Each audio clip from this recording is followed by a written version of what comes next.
Welcome to My Safe Word is More with your hosts from Survivor and Amazing Race, Corinne Kaplan, stand-up comedian and DBL host Al Jackson. I'm Chris, your producer, and this is My Safe Word is More. Yes. Thank you. Speaking of the fact that I was on Survivor and Amazing Race, which no one gets to forget every time I'm introduced. Why would somebody want to forget that? I don't know. Sometimes I really want to forget it. I got recognized in a super epic fashion in the airport. And so I would like to kick it off with this story. Okay. All right. So I was in the airport and I looked like dog shit. I mean, this was like, I was flying out early in the morning from Utah and I really did not try. Not that I ever do, ever, like when I fly. Like I'm not one of those people that like gets gussied up when I fly at all. No. And I've been, I have a friend who met his wife in first class going to Switzerland. And like, if I was going first class to Switzerland, perhaps. I would probably go no panties. I'd have my hair done. Why no panties? It's always no panties. What does that mean? It's just a confidence boost. Who knows? I wonder But all the way to no panties for like 22 hours? Good Lord. I think that Chafing. I want to know if anyone else subscribes to that methodology. I could curious. see no panties going out just because of the mentality of I'm feeling sexy, I'm feeling unhindered. But just like the 8th time you get up to go to the bathroom, like you're just like, oh, we still got 3 hours. That's a commitment, girl. I mean, all right. So anyways, I'm in the airport and I recently lost my status with United, and don't get me started on like the nightmare that is. I did too. But it's not because I'm flying less. It's because my company makes me put it on an Amex, which you can't accrue points like you do with a credit card on the airline. So it's just been a gnarly situation, and they took away my status. Now, weirdly, they didn't take it away until this exact flight. Wait, so what's your status now? Gold or something. Okay. It's not good. So I'm boarding group 2, which isn't really the problem. The problem is I don't get the free upgraded seat anymore. But nevertheless, I'm standing in boarding group 2. Elise is flying with me. She's in boarding group 1, and she has status. That's a low-level flex, too. I am in the ass back of this plane, like in a cramped ass fucking coach as fuck seat in like the last row in front of the bathroom, just to give you an idea of like how we're looking.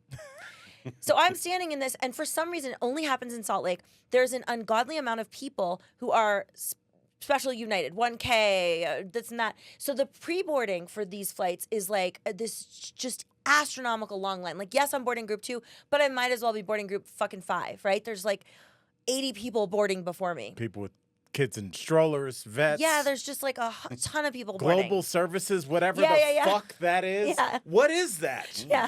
Did you have sex with somebody who worked for United? What? You get to go. Is that what that is? I don't know. So I'm standing in the shitty line, and it's really long, and Elise makes fun of me because I am very anal about, like, I have to be at the front of the line of boarding group 2 because God forbid they run out of overhead space. That almost happened to us last night. Keep going. So I'm standing there in boarding group 2, and this girl comes over to me. Now, remember, it's a long line of boarding group 1, a long line of boarding group 2, and I am in Salt Lake City, Utah, where they're not, other than Nate Bargatze, there are not a lot of famous people coming through there. So I'm standing there, and this girl comes over, and she goes, I'm so sorry to do this. And she's honestly very loud, and it's very quiet. And she's like, I'm so sorry to do this, but I know you're Corinne from Survivor, and I just watched your 2nd season. Can I please have a picture with you? And I was like, yes, of course. Like, what's your name? She's like, Brooke. I'm like, nice to meet you. We take the picture, and she's like, thank you so much. And all hell breaks loose because everyone is stuck in this line, and they've now realized I'm somebody. So now the people in front of me, the people behind me, the people in boarding group 1 are like, well, can I have a picture? Well, which seasons were you in? And I'm like, what kind of fucking nonsense This is started this? a whole thing? Yes, a whole fucking thing. And I'm stuck in this fucking line forever. So it's just everyone is coming up to me. I take like 6 or 7 pictures with random people, some of whom definitely don't know who I am because they're just asking me as they're taking the picture. Then I board. And Why didn't you just tell them anything? Season 5 of Flavor of Love? Oh, yeah. America's Got Talent. I'm a juggler. Come see me in Vegas. So, I mean, Harrah's. it's my pleasure. I don't get recognized like in this, but this was like you just found Mariah Carey in the wild. It was really crazy.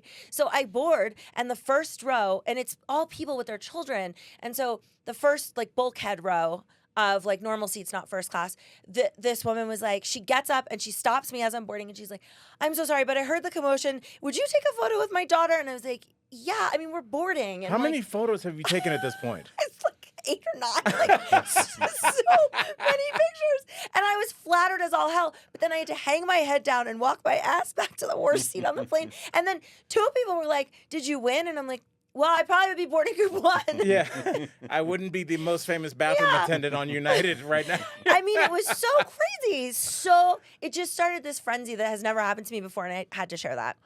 That's a rough one because there's nothing like signing an autograph while you're prepping your bag to be gate checked because you didn't get it in the overhead in time. And also, I can't stress enough that I didn't put a drop of makeup on. Like I went to early morning Pilates, didn't shower, and then just put back on.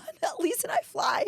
I do it worse than she does. I fly with like 2 outfits, even though I need like 4. That's how I fly. Because I want to buy a bunch of shit. If you're watching this on either Spotify or YouTube, I am wearing a really cool outfit that I got in Salt Lake. Now, I couldn't have packed this bitch if I had packed. You look like Crocodile Dundee's side piece. Thank you. It's a very sexy, all snakeskin outfit. You need a brown, like, kind of weathered cowboy hat. But when you walked in, I was like, holy, it's a head to toe snake, all snake onesie. Yeah. Yes. So, anyways, I'm gonna now segue. Wait, where do you buy something like that? Oh, I got this at Free People. Okay. Yes, but it's in the City Creek Mall, and it was on a very good sale. Anyways, so now to a continuation of a story we started last week that I'm going to do my fucking best to deliver without offending the person in the story. So last week we talked about the fact that I got a date planned with the brother. There were 2 brothers. There still are 2. Been out with both of them. Well, to be fair, there are another like 9 brothers, but but these 2. And the dilemma was, do I tell the brother that I've already made out with his other brother after I had made out with him? So there's a little cross-contamination here, okay, you see? Right. Now I decided, no. The fucking brother said he didn't say anything. So the story goes, I went out with one brother in 2022. In 2024, I go out with the other brother, realize they're brothers, did not do that intentionally. They don't look alike or anything. And explained to the brother that I've definitely been out with your brother. And he's like, I don't care. And I was like, okay. Then I run into him. You don't give extra information. That isn't asked. Well, and then I ran into him at Grizzly Rose and I asked him outright, did you not tell your brother? And he was like, no, I never did. And I thought that seems, everyone in the room was like, that's unbelievable, right? We all thought he surely said something. I mean, what I now understand, I think, is that brother gets so much fucking pussy that I don't think that was the issue. And I'm going to tell you how I know the actual reason. So I go to something called Skijoring. I know none of you will know what that is. Say that again, that word. What is it? Skijoring. Can we guess? Yeah, sure. Wait, okay. Say it again. Skijoring. Skijoring. Spell it. Skijoring. Skijoring. So it's like... Chris? The name doesn't help. No idea. I know what it is, so I have to remove myself from this guessing the contest. game. Is this just a thing that black people don't know? No, I didn't. I mean, No, I didn't know until Have we you ever went seen a through the black stories person at earlier. Skijoring? there were no blacks there. Okay. There were no Hispanics. I would argue that there never No body have been. pillows. There've been no Festus Azili body pillows. So Skijoring. okay, Skiing so- and coffee? No, I would not go all the way It's to weirder Leadville. than you think. Yeah, so Okay. basically it's a cross between like rodeo and skiing. And so they have horses pull skiers and they have to jump off ramps and it's in the center of downtown. And everyone's in fur and cowboy hats and it's just a fuckery of like drinking and very dangerous skiing and horses. Oh my, I know you wouldn't have guessed it. I didn't know it existed. Is this a thing that's been around or is this like a new like TikTok thing? No, it's been around, but it's like in Calgary and like Where does the joring come in? I don't know. I'm assuming. It sounds like French. something from the 1860s that they're Right. still doing today. Right. Well, so I really wanted to go to this, and I was like, if you want to go on a second date with me, this is what I'd like to do. And he was like, no problem. Like, I will pick you up. I will drive us there. And it's like 2.5 hours away. At least. So I'm like very excited. And I was like, I will bring car snacks. That's my contribution. So we go, we Wait, get what's there. the car snack list, Bo? Oh, I just like raid Whole Foods. So there was almonds, there was jerky, there was rice cakes. I asked Elise because I was like, I don't know what normal people eat. I bought trail mix, ate that whole fucking bag of like 8 servings of trail mix on Ambien. That didn't come. But I did my best. And So we go, and when we get there, they're doing the national anthem, and then they start the Skijoring, and it's awesome. It's like a really tiny town, and on the left and right hand side of the Skijoring, which is literally in the downtown main street, are just bars and like Airbnbs with people hanging out the windows like Mardi Gras. Everyone's getting shit-faced. Without black people. No blacks, but a lot of drinking. Mardi Gras outside of New Orleans. Yes, and in exactly. Anchorage, Alaska. Yes. Yeah, okay. So we go to the first bar that we can find just because I'm like, whatever, it doesn't matter. We're just getting alcohol. So we walk in. It was called the Golden Burrow. We walk in, and this woman behind the bar is clearly overwhelmed. But what she's doing is like people are getting mimosas, and I'm watching her take styrofoam big gulps. Big gulps. Huge styrofoams. Not normal size, the big ones. And she's putting together mimosas in these styrofoam cups that everyone can just take and go fuck off and watch Skijoring with. And so I'm like, okay, I'd like a Bloody Mary. And she goes, okay, okay. And I see her reach for a bottle. And then she turns and looks at me, shows me the bottle. And she goes, we just have watermelon sky vodka. Is that okay? No. Did you have a bunch of 8th graders with you that are going to be drinking and their parents are out of town? It's the first day of Skijoring. It's noon on the first day. It goes for 48 hours. I go, you don't have any vodka? And she's like, we ran out already. And a I'm watermelon Bloody Mary? That's what she was pitching to me. I go, absolutely not. So I'm looking, and she's like, you can have anything on this wall. It's just this is what we have. And so I see mezcal, and I think people don't really drink mezcal like I do. She has a bottle of Vita, which is like the Del Maguey is like, I don't know, $45 a bottle. It's not cheap. And so she goes, okay, this mezcal will be okay. And I said, yeah, because I can always drink mezcal. She pours in this big gulp, half the bottle, half of it. I'm not exaggerating. I go, okay. And she goes, and we don't have Bloody Mary mix. We just have Clamato. Before I can even answer, she's already putting the Clamato in the mess. And there's nothing else. There's not tahini. There's not a celery stick. There's not an olive to be had. It is a disgusting cup of mezcal, some shitty roller rink ice, and Clamato.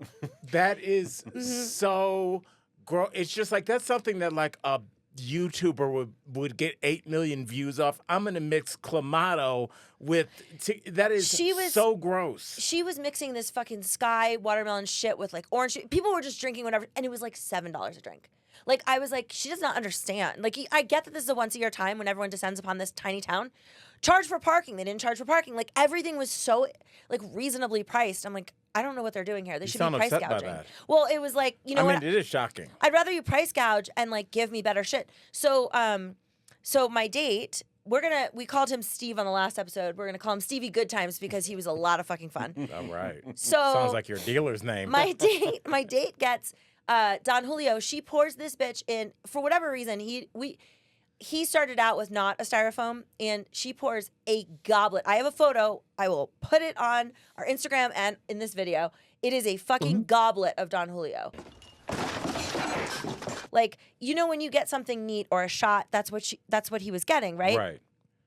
Right. Well, this is what it looked like. Corinne is showing me. I mean, it's a massive, like, huge, not at all appropriate for straight Don Julio. It's what Little John was carrying around in 2005. Yeah. Wait, when was he big?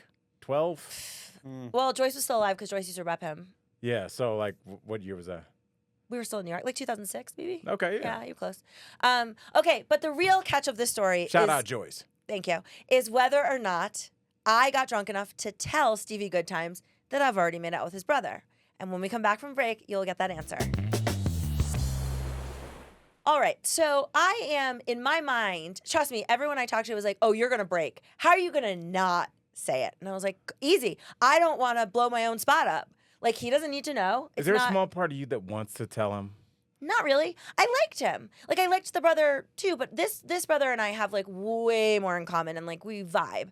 And so I really didn't want to ruin it, and I started to be a little panicked, if we're being honest, that like, oh, what's this gonna look like? And throughout this date, there were so many times when like I confronted, it's the Bible in the car. If you don't remember, go back and listen. I found a Bible in this guy's car, and I lost my ever-living mind because right, and that's not code for anything. It was a real Bible. Yes. So it's the Bible in the car moment for me. So I kept trying to do a gotcha thing with him. Like we had to go in this fucking Tesla and we had to stop and charge it outside Leadville because there's no charging station in Leadville. And so I just come with the very accusatory. I was like, do you care about the environment?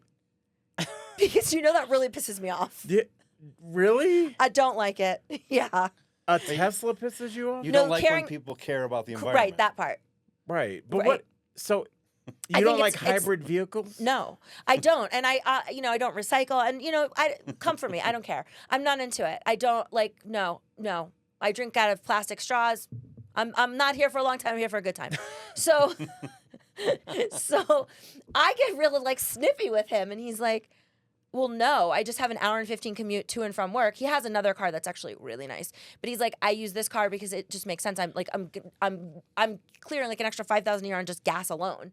And I was like, "Oh, so you don't care about the environment?" And he's like, "No, I fly private from time to time." And I was Wow. like, "Great." You guys are bonding Great on your news. So, mutual detest but for here- the yeah. environment. So By the way, here- just for to defend hybrids, I have a hybrid car, and hybrid is different. Hybrid is fine. okay. I mean, that's fine. 'Cause It's what would you think it costs to gas up my Audi? I mean, this is like asking Lucille Bluth from Arrested Development. I'm curious. I've never paid for gas. My You're like company a pays for it. president where you don't know what things cost. No, my company has always paid for my gas. Like I have It a was gas card. I don't even know. $38 last night to fill it Is up. that a lot or a little? It's a little. Not Oh. bad. Yeah, like my Challenger was like 108 with the good. Jesus. Yes.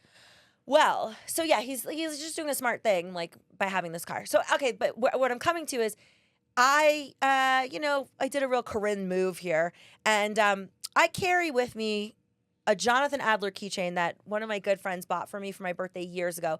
The keychain ring has fallen off. It's chipped, but it's like $100 keychain because it's Jonathan Adler, and it's a literal pill that you unscrew, and it's clearly you just put pills in it. Okay. So it's how I carry drugs. And so How many pills could you fit? not in a lot. Not a lot. It's small. Okay. I should have brought it with me today. I'll put a picture of it up though. So maybe you could hit maybe 5 Adderall in it. Okay. But that's all you need. I mean, 1 Adderall is fine. Why would you need to hide Adderall? Well, it's just a way to carry it instead of having it in a Ziploc bag. It's a classy way to carry your drugs. Okay. All right. Got it. Stand down, okay? Just curious.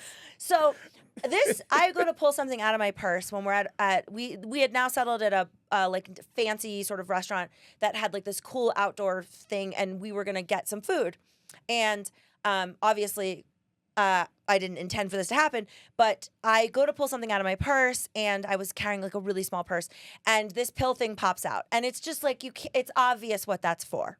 Yeah. It's just not. I couldn't sell it. Other Jonathan Adler fans? Yeah, it doesn't even have the key ring or any keys attached to it. It's just an obvious like porcelain pill. And so I was like, "Oh, I'm sorry. Don't judge me. I bring Adderall sometimes in case I need it." And he goes, "Why would I judge you for taking Adderall when you've made out with my brother?" Oh! What? I like this. That was fast. Yes, I know. And I was like, "Oh, you know?" And he's like, "Yeah." And I was like, "You got to tell me. When did you find out? Why are we on this date?" And he's like, "Well, I mean, my brother's good looking and eligible. It's not your fault." I was going to say, I think he thinks his brother's good looking, so He it's not that is. hard to believe. But I was like, "But when did you find out?" Because that was always very confusing to me. Like, I didn't buy that he didn't tell him on that first date. And he goes, "You saw him at Grizzly Rose." And he texted me and said, "Do you remember a girl you went out with who has an alpaca?" And I was so offended. Like, not girl with the nice ass, not girl with the fake tits, not girl that was on Survivor, the girl with the alpaca. It's a memorable thing. Yeah. I guess. I mean, they grew up on a farm, so I don't know how memorable it is. But anyways, so the cat was out of the bag, and he was totally fucking cool with it. Yeah. There's no way that Stevie he did. Good Times. There's no way he Yeah. didn't know. First of all, I like that he didn't give a fuck. Did not. Because it's just like, yeah, people of a mutual age that like to do the same things that you guys are ski-jorging or whatever the fuck that is. It's like there's a high probability your Venn diagram's going to cross over. He's cool with that. Your drugs popped out. He had a funny They're legal, by the response. way. I have a prescription. But just like the fact that he didn't go, "What are those?" or something weird. He just he was quick and in the moment. No, he asked me for one. I like I know. this guy. I like him too. So we're gonna, ease up on how much I say. But he's cool. So we'll see. So I want to get into. We're gonna go from that to. I'm gonna give you a quick snapshot of what I did. About a week ago, I got asked to go to trivia night at the lesbian bar. We have one lesbian sports bar. I would say most towns have one lesbian No. sports bar. It's called the 99ers after the soccer team in '99 or something, the women's soccer team. Oh, yeah. It's literally just lesbian bar. And so Jay was like, "Do you want to go with some of our lesbian friends and like go do trivia night?" And I was like, "What time does it start?" Obviously, my first question. Right. He's What's like, too late? anything. I mean, he said 6. That's the magic number. 6 to 8, you got it. Okay. I can do that. So I go with him, and when I get there, I arrive and realize that it is just women lesbians in sports trivia. Oh. I have nothing. I don't know if I'd have anything. Dude, I had nothing. And these were the most specific. Like, there was one category, and it was like, who won back-to-back basketball games and scored this many points? And the answer was like 1991, I don't know. Cheryl Lady Swoops? Scissors. Yeah, like, I don't know. The ladies. But these are so love them. specific. So there were 6 rounds, 10 questions each round. I knew 0 answers. And the only thing So when you know nothing, do you look around and pretend like it's on the tip of your tongue, or like no, you I was just... really bored. I was really bored. And also, the lesbians don't care about alcohol, so they had nothing I could drink. I mean, they had like beer and wine, and like wine was disgusting, and then like basically watermelon sky vodka. Like there was nothing I could drink. So I'm just sitting there sober, like stewing. But I thought that I would give you guys maybe the greatest name in trivia, and it was not my doing; it was Jay's. Would you like to know what our trivia name is? Yes. The Subaru Pulse. That's So good, right? that's really good. Can't beat that. It was so good. Anyways, my Really good. I know my team won the whole fucking thing. Not I was no help. Every question I was like, Brittany Griner. Was Brittany Griner right? The crazy thing is, of 60 questions, I stopped doing it after a while because it A, wasn't funny, and B, was totally incorrect. I'm answering questions about soccer with Brittany Griner. And then finally, they put up a question, and I'm so fucking checked out at this point. And Bree's like, Corinne? And I was like, yeah. And she's like, and I didn't do it. And she goes, this one is actually Brittany Griner. Oh. I missed the one. I know. But you did get yourself permanently disinvited from lesbian trivia. No. Lesbian sports trivia. Sadly, when I left, because at 8:30 I was like, finish your fucking picture, Jay. I just took an Uber home. We live in the same townhouse complex, and I was like, I can't. It's so far past my bedtime now. And when I left, he volunteered for him and I to do trivia this week and host it. So he wrote out 60 questions and answers and made slides, and he's like, so are you cool with this? And I go, I have nothing to add. I don't know who any of these people are. I don't think my sense of humor is useful at all in this situation. I don't want to do it. Do they all have to be lesbian athletes? They definitely have to be female, and they definitely have to be athletes. I don't know, but I think there's a large percentage, even if you weren't aiming for lesbian athletes, Right. that's just the way it goes. Right. Mm-hmm. Of course. On a Especially, I think the professional level? older school female athletes from like the 80s and 90s, at Martina Navratilova, right? I'm sure. Here's a trivia question for you. Who was the very first openly lesbian professional athlete? I was just going to say that. Martina Navratilova. No, but you're in the right sport. Billie it's- Jean King. Yes, it was Billie Yes! Jean King. I hate like my inner voice because I didn't have any answer, so I just was going to say Celine Dion. That's very close. Did she play something? She did for a while, right? Nothing about her is right. Not a lesbian. But she feels not an lesbian-ish to athlete. me. I don't know. But So it's not Celine Dion, guys. It'll never be Celine Dion. It'll never. That's one name you never have to worry about at trivia. Did you get that out of your head? Get Danica Patrick ready. Brittany Griner. Guess again next week. Cheryl Swoops will probably Oh be yeah, one somebody's of them. team name was Swoops. There it is, and it took me fucking half the game to figure that's out a what the good point of name. that Yeah, was. Swoops There It Is really good. Well, that was about it. That's what you have to We do beat the for shit our out of that audience. team. Can you get all the team names? You got Yeah. to have something to do in there Yeah, I should have. and rank the teams from hottest. They're really like very cute lesbians. I believe it. Jay was the only man in the entire bar, the only, and I was the only straight person, in the whole bar. Did they have to bring you just like sometimes a softball team has to have a couple of women on it? No, I mean, I don't know why they want me to host, but I can't imagine anybody would want me on this team again. I was so useless. Yeah, that's not your bag. I feel as a diehard sports fan that might be a tough one for me. I wonder if I could have got him. You don't understand. Can you bring a straight black man? This was 30 seconds, and 3 of the lesbians on my team are like, "Oh, this one, right? Rapinoe, right?" Oh, that was the other name that Jace. I think it's Rapino. Yeah, that one. He's wanted us to be Rapino Grigio. Oh, that's good too. I know. How are they like, getting these names? He's a VP of marketing. He's very good at this. Our trivia name is Trivia Newton-John. Which is like everyone uses that. I feel like. Yeah. Tori thinks she made that I up. know she didn't though. I think I tried to change us to Trivia Rodrigo just to like change things up. That's She was what like, I liked. She was like, no. Just because she's so proud of Yeah. hers. Okay, when we come back, we're going to hear from our listeners. We have a voicemail and a Gmail. And so, Email. yeah, we're going to get to that after this break. Okay, guys, so we're going to share our voicemail number that you can send a voicemail to, and it is 720-295-1209. And we have a voicemail from Cam, and I was unsure of how to respond to this, and I'm curious if you know what this is. I feel like it's going to be a little bit of a difficult answer for you because you're so anti-social media, but here goes. Hey, Al and Corinne, Cam here. I have one simple question, and I need advice on it. And that question is it petty to remove followers off social media?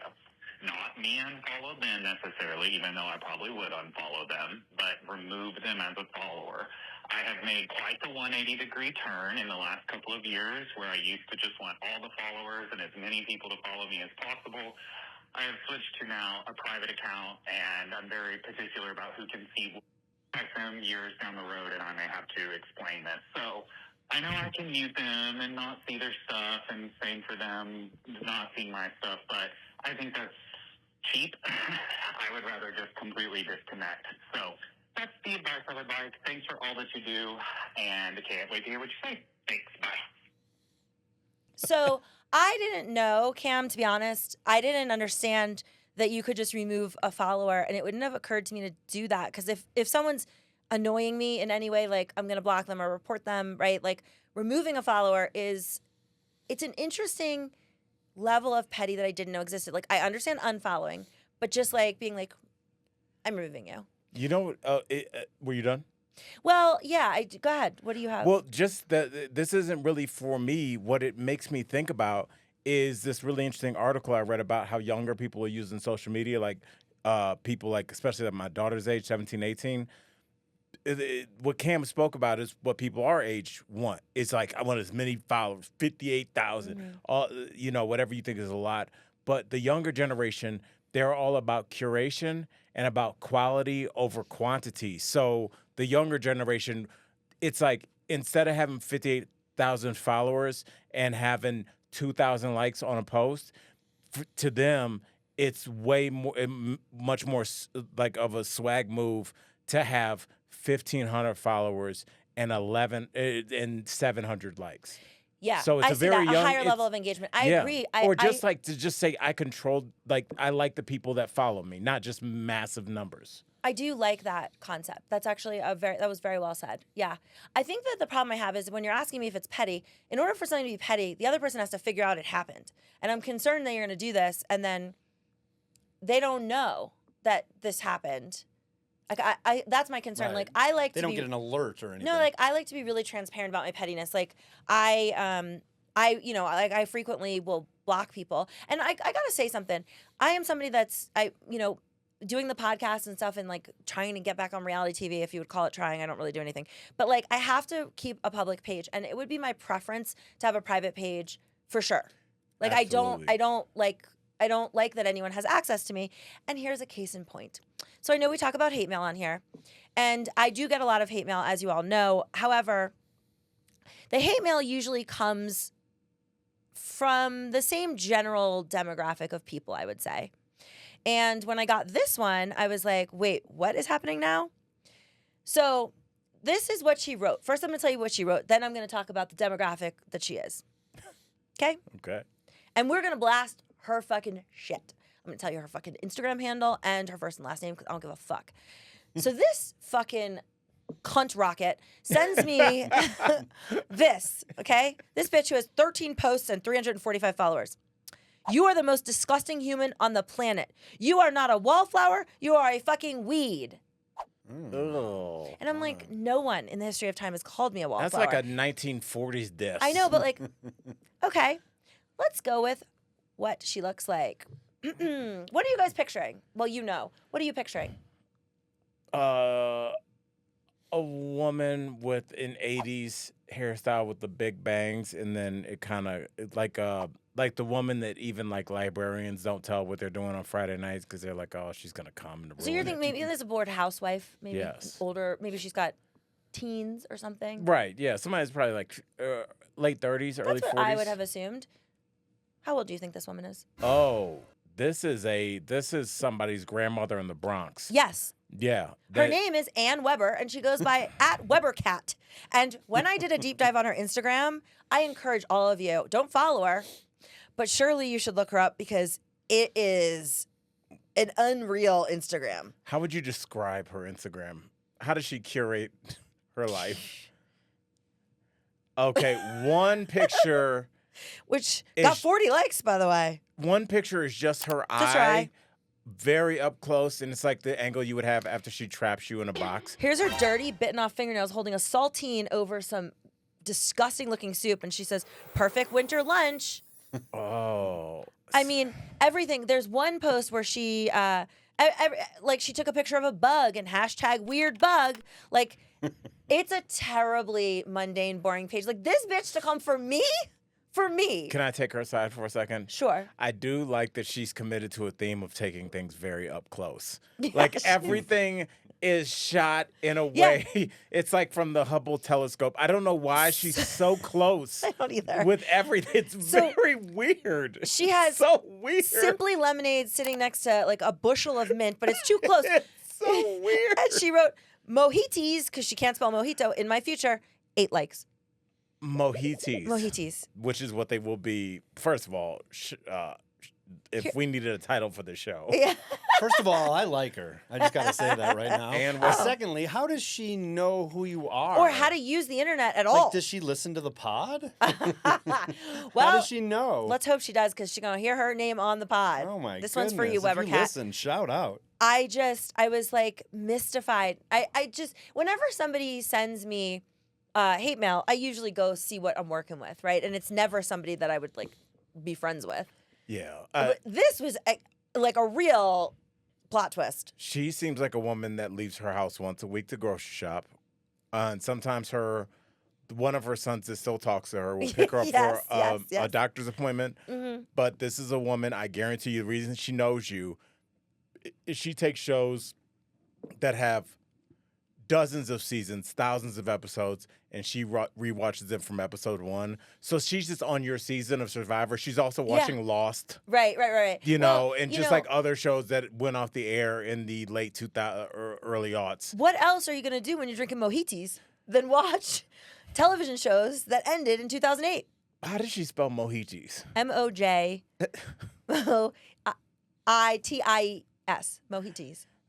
Yeah, and the amount of mint that she had. Yo, I don't yeah. know if that was mint. I really don't know if was- I just think this is a woman that lives a life in which she will never interact with you. She wouldn't know if you said, "I want to fight you, meet me here." She wouldn't know how to get there. She wouldn't have the transportation. Mm-mm. She's she's a person that is living a life so different from yours. If you met it would shock you if you knew that. Like in her head, she took a picture of that cracker and that porridge and was like, post. Think about how you haggle over, I don't like my hair, my chin. Is there a shadow from Yeah. the mic? She just took one picture from 6.5 micrometers away Yes. and posted it to the world. Uh-huh. It was like done. So- Another mojito. Currently, her page is not private. Feel free to say and do whatever you'd like, friends. Okay, and what's the handle again? At Webbercat. Let me get the spelling And I on think that. there's 2 B's. Okay. Hold on. That's what I'm making sure of. Yes. Webber cat. Okay. I think I need to make a post under that cracker.